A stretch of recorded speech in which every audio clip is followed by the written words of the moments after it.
UGC net की परीक्षा निर्धारित तिथि यानी 18 जून को ही होगी।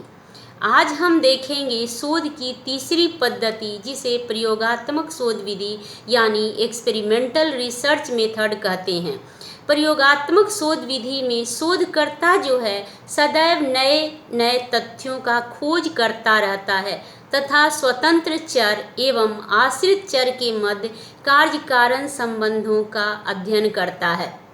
प्रयोगात्मक शोध विधि जो है इस तथ्य का वर्णन और विश्लेषण करता है कि क्या होगा। प्रयोगात्मक शोध विधि 3 चर की अवधारणा पर आधारित है।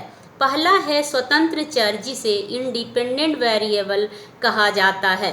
इसे प्रायोगिक चर की भी संज्ञा दी गई है। स्वतंत्र चर का प्रयोग किसी चर के प्रभाव को जानने के लिए किया जाता है। दूसरा है आश्रित चर यानी डिपेंडेंट वेरिएबल।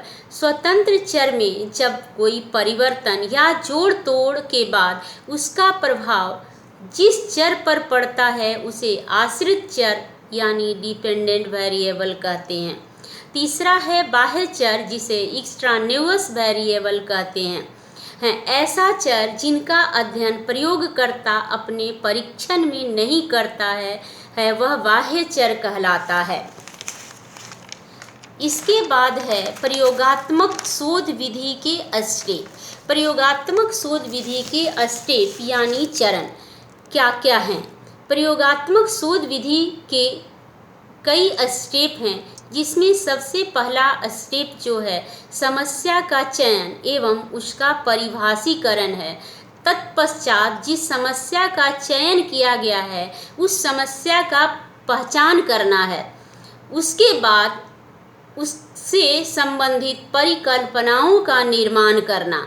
उसके बाद डाटा का इकट्ठा यानी संकलन करना है। उस तत्पश्चात उस डाटा का विश्लेषण और विवेचन करना। उसके बाद उसका उचित निष्कर्ष और परिणाम की प्राप्ति ही प्रयोगात्मक शोध के स्टेप हैं। यानी प्रयोगात्मक शोध के कुल 6 स्टेप।